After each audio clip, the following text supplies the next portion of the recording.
Sisters, brothers, thank you very much for inviting me here today. And all the hustings we've had have had enormous turnouts, enormous attendance, enormous interest in this debate, which in a sense is a policy debate in the party as well as an issue about the leadership of the party. Personally, I wish we'd had a delay and had a year or so for serious policy discussion and policy debate, but the National Executive thought otherwise, and their wisdom is infinite, and they showed infinite wisdom. Who am I to challenge such infinity? I am a former official of the National Union of Public Employees, which will immediately divide the audience between those that were once in now go once in COSI and once in something else, but we can all be united on this occasion, I'm absolutely sure. And all of my political life, trade unions have been under attack in one form or the other by a consortium of employers, by the Tory party, by sections of the media. The whole principle of union organisation has always been under threat. It's been under threat from the Combination Acts all through the 19th century, and it's been under threat more severely during the latter part of the 20th century under Heath, Thatcher and Major governments. We did something to redress that balance when we came back into office in 1997, but we did not go far enough. And trade union rights, right to strike, protection of trade union funds, protection of trade union activity, right of assembly, right of sympathetic strike action are all severely curtailed and limited in British law.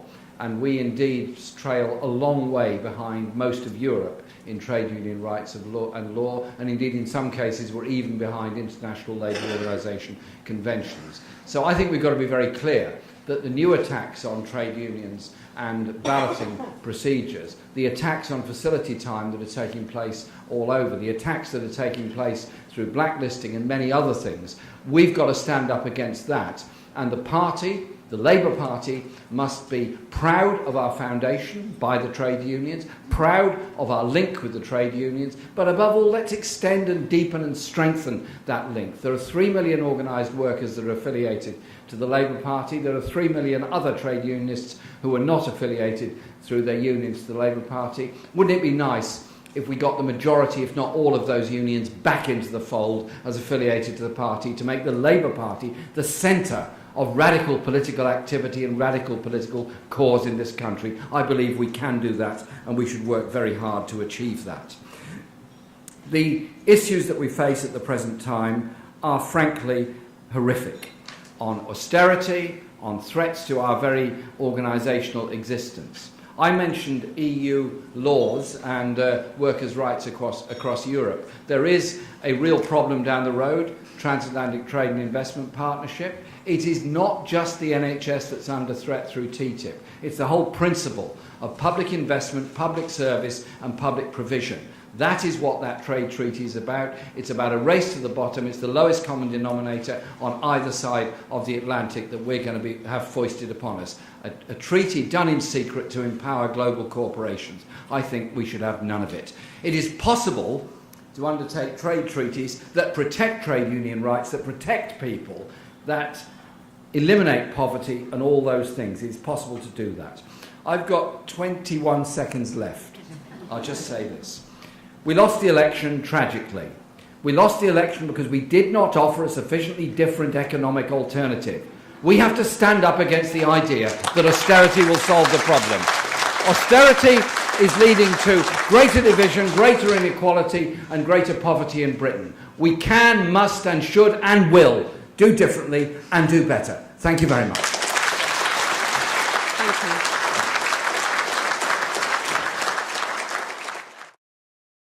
Thanks very much for great questions and great discussion today.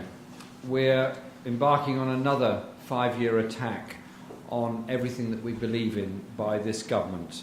We had it with the coalition, we've now got it with them.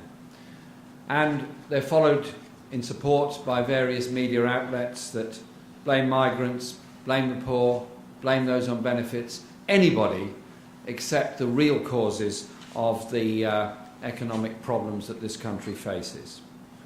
The budget next week is going to be horrific, accompanied by a further 12 billion cut in the welfare budget, and I suspect a great deal more privatisation and further cuts in many, many government departments, and local government will probably bear the brunt of the worst cuts of all, with more privatisation, more contracting out, more short-term working and more insecurity in jobs.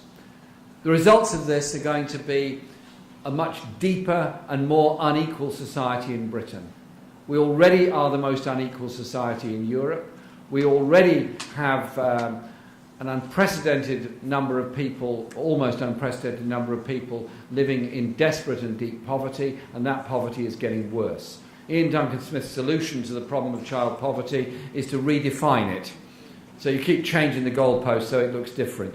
The reality is they're not going to do anything about child poverty. We have to do something about it. The last Labour government made some good steps in that direction. We've got to go a lot further and be prepared to stand up for equality of opportunity in our society and a welfare state that means exactly that. Therefore, we have to challenge the whole notion of what austerity is about. We can unite people on that, as we did on the march, as we did on all our demonstrations.